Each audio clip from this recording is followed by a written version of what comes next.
सियावर रामचंद्र की जय।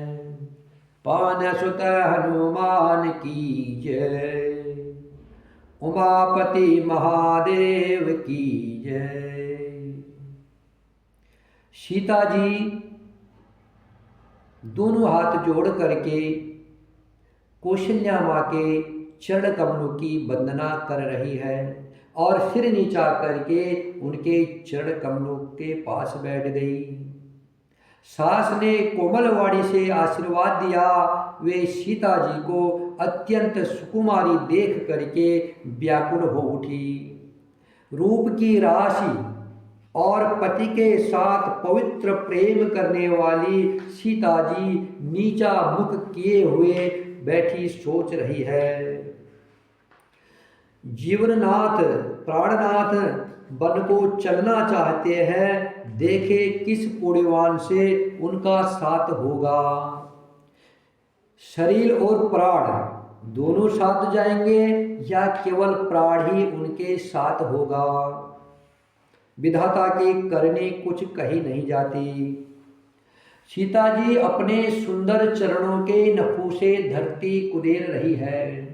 ऐसा करते समय नपुरों का जो मधुर शब्द हो रहा है, कवि उसका इस प्रकार वर्णन करते हैं कि मानो प्रेम के वश होकर नुपुर यह विनती कर रहे हैं कि सीता जी के चरण कभी हमारा त्याग न करें।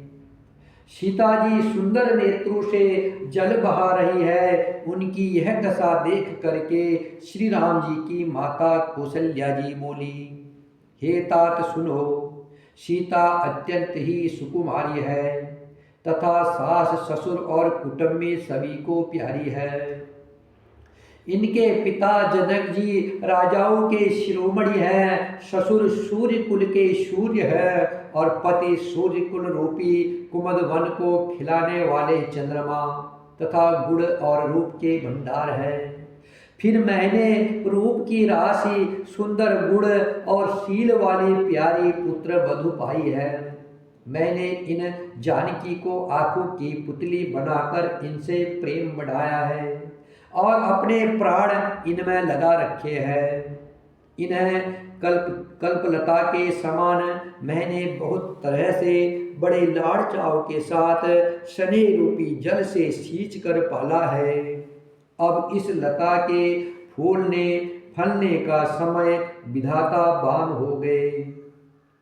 कुछ जाना नहीं जाता कि इसका क्या परिणाम होगा।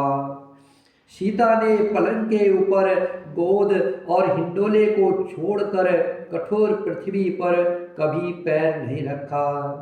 मैं सदा संजीवनी जड़ी के समान इनकी रखवाली करती रही हूँ, कभी दीपक की बत्ती हटाने को भी नहीं कहती। वही सीता अब तुम्हारे साथ वन चलना चाहती है। हे रघुनाथ, उसे क्या आज्ञा होती है। चंद्रमा की किरणों का रस चाहने वाली चकोरी सूर्य की ओर आंख किस तरह मिला सकती है। हाथी, सिंह, राक्षस आदि अनेक दुष्ट जीव जंतु वन में विचरते रहते हैं। हे पुत्र, क्या विष की वाटिका में सुंदर संजीवनी बूटी शोभा पा सकती है।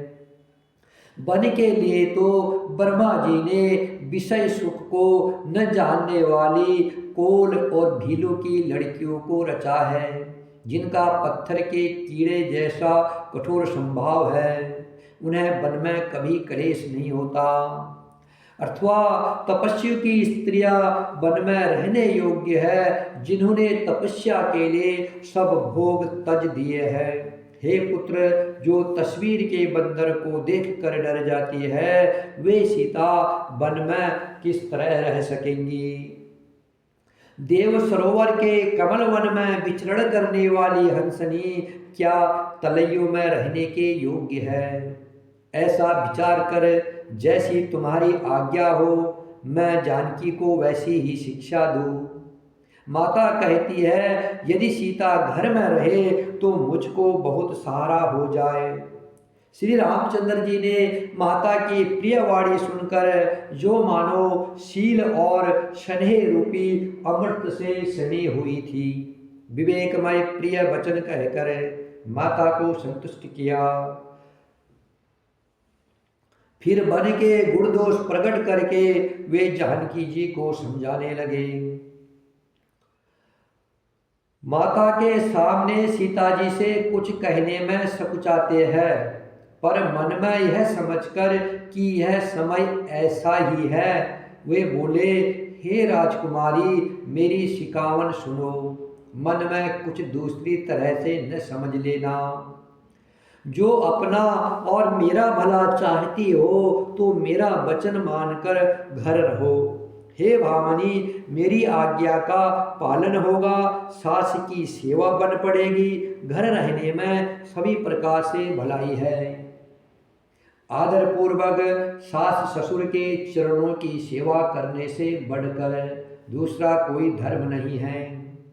जब जब माता मुझे याद करेगी और प्रेम से व्याकुल होने के कारण उनकी बुद्धि भोली हो जाएगी, हे सुंदरी, तब तब तुम कोमल वाणी से पुरानी कथाएं कह कहकर इन्हें समझाना।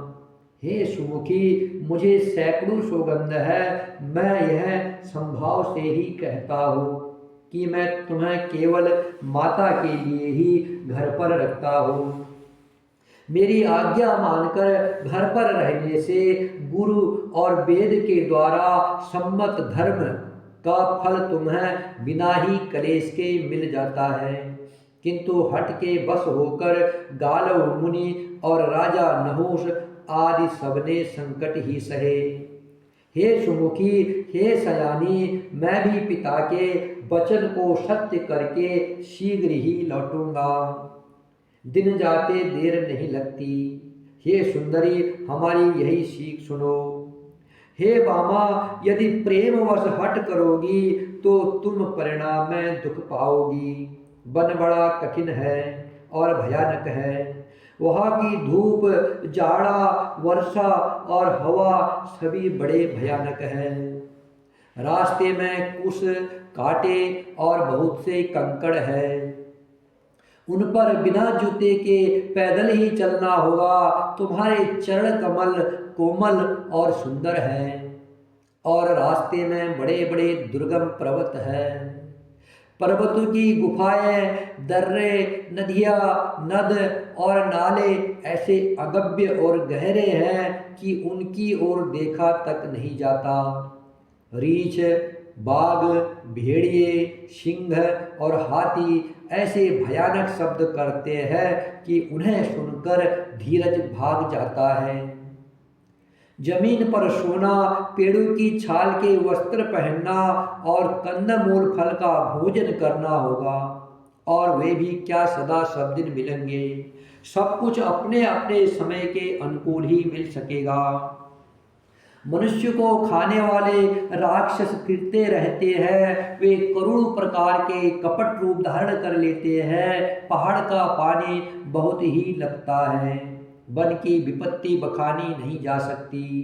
वन में भीषण सर्प, भयानक पक्षी और स्त्री पुरुषों को चुराने वाले राक्षसों के झुंड रहते हैं।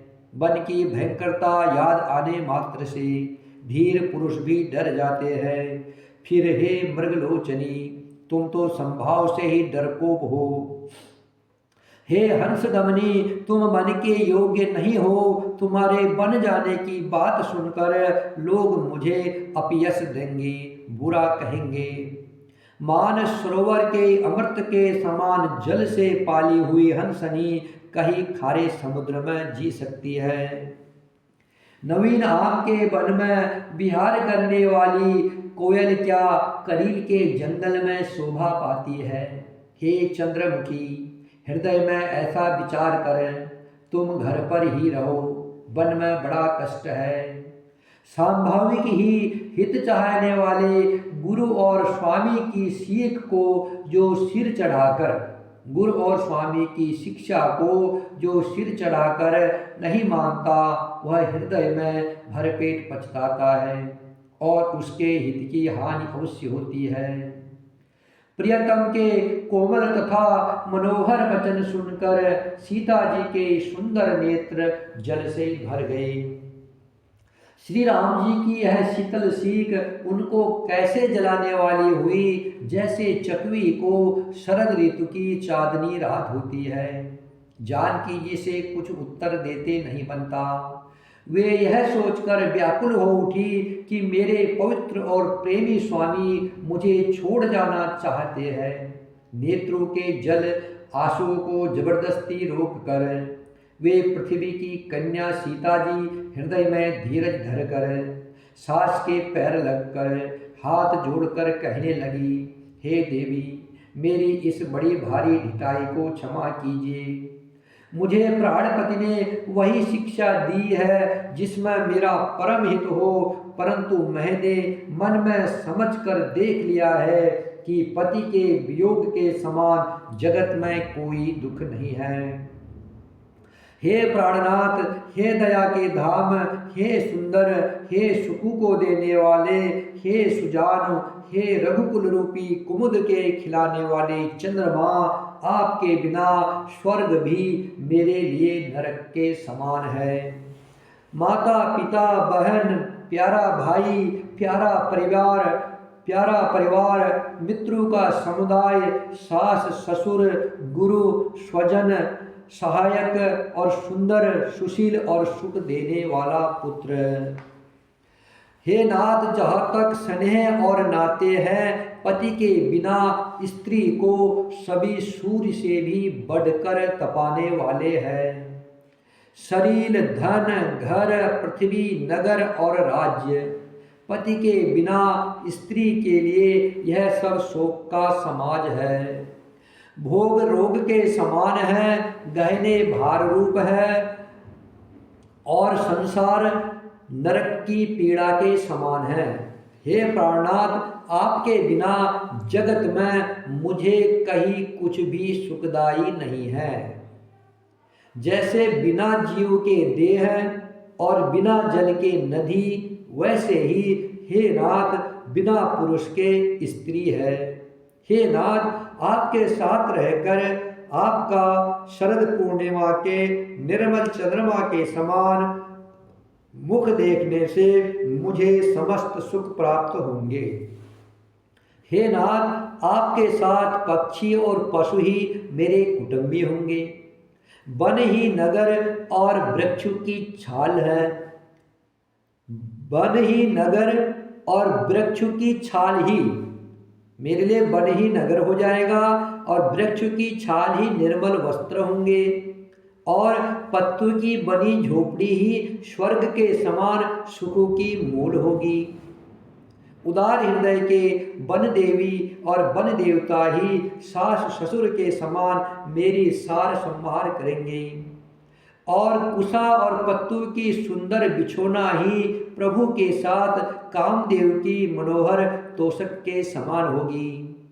कंद मूल और फल ही अमृत के समान आहार होंगे और वन के पहाड़ ही अयोध्या के सैकड़ों राजमहलों के समान होंगे। क्षण क्षण में प्रभु के चरण कमलों को देख देख कर मैं ऐसी आनंदित रहूंगी जैसे दिन में चकवी रहती है।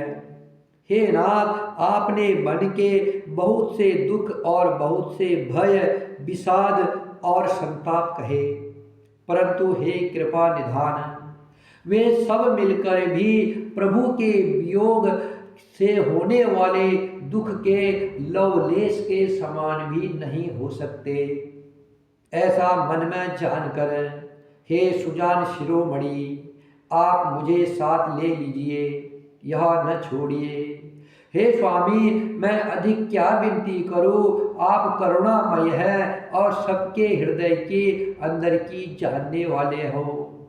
हे दीनबंधु, हे सुंदर, हे सुख देने वाले, हे शील और प्रेम के भंडार, यदि 14 वर्ष तक मुझे अयोध्या में रखते हैं तो जान लीजिए कि मेरे प्राण नहीं रहेंगे।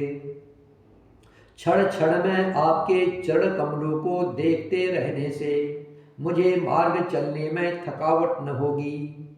हे प्रियतम, मैं सभी प्रकार से आपकी सेवा करूंगी और मार्ग चलने से होने वाली सारी थकावट को दूर कर दूंगी।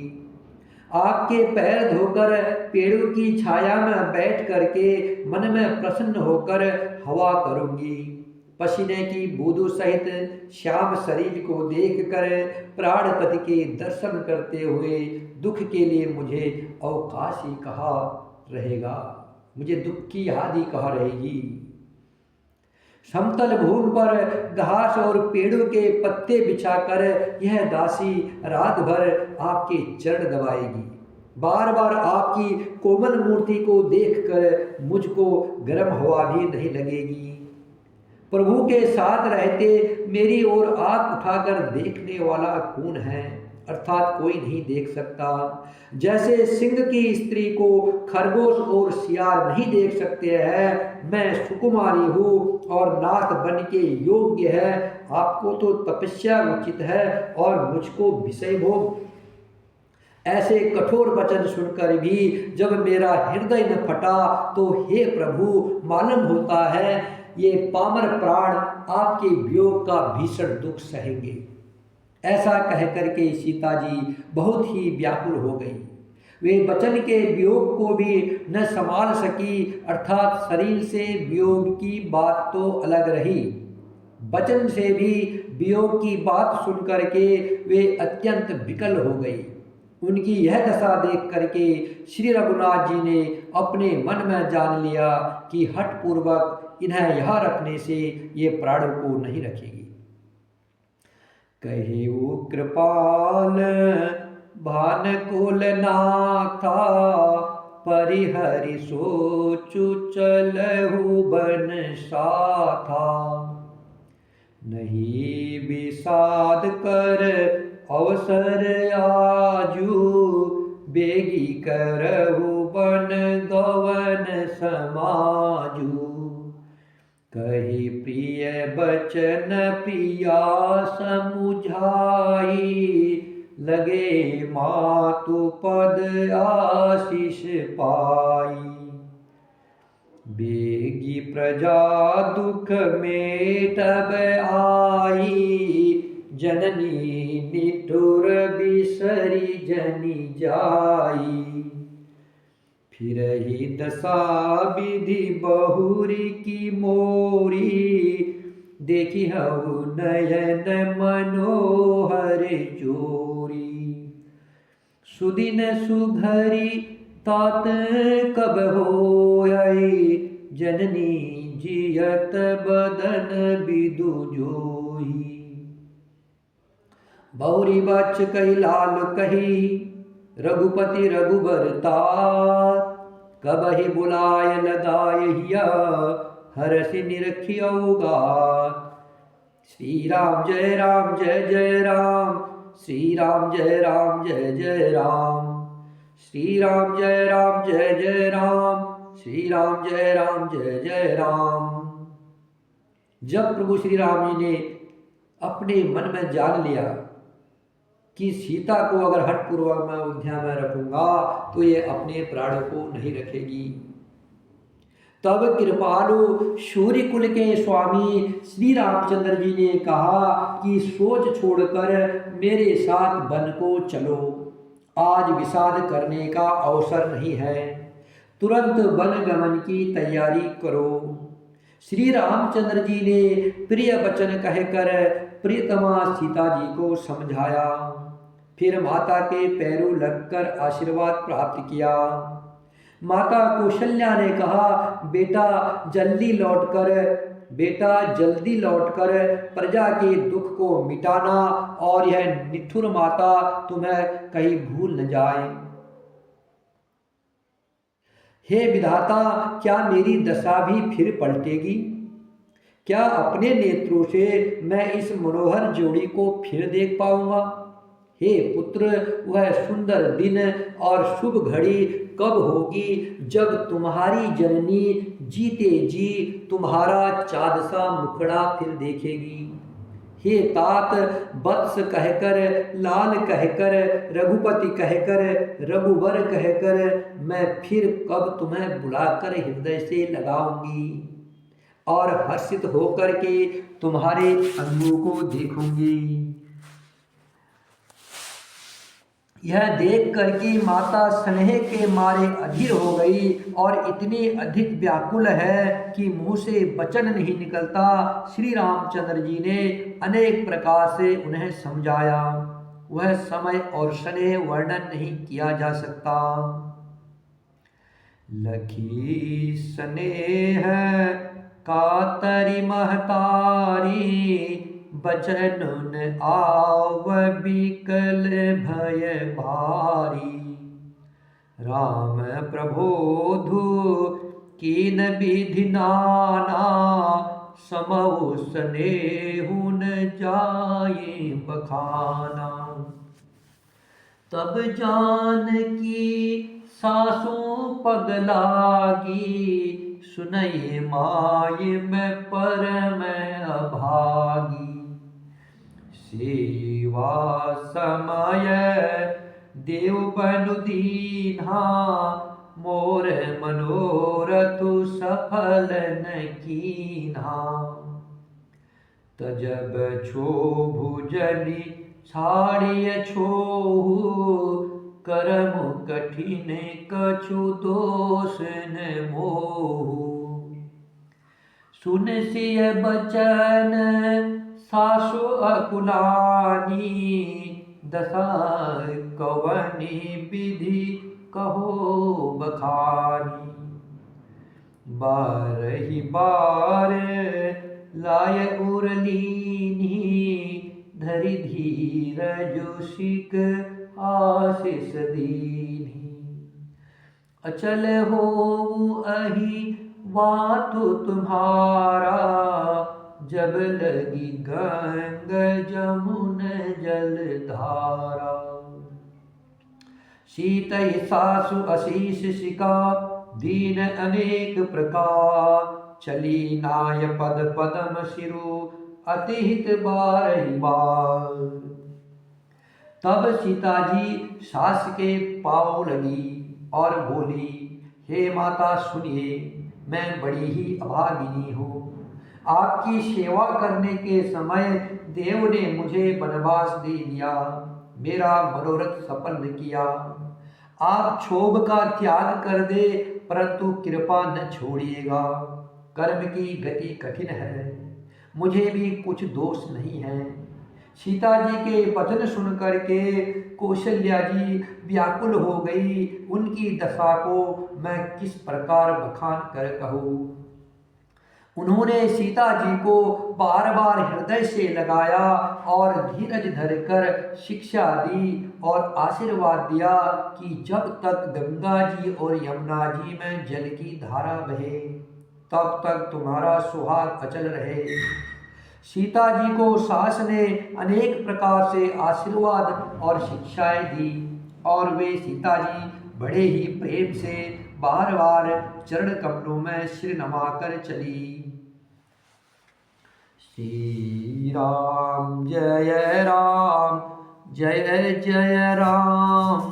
श्री राम जय राम, जय जय राम। श्री राम जय राम, जय जय राम। श्री राम जय राम, जय जय राम। श्री राम जय राम, जय जय राम। श्री राम जय राम, जय जय राम। श्री राम जय राम, जय जय राम। श्री राम जय राम, जय जय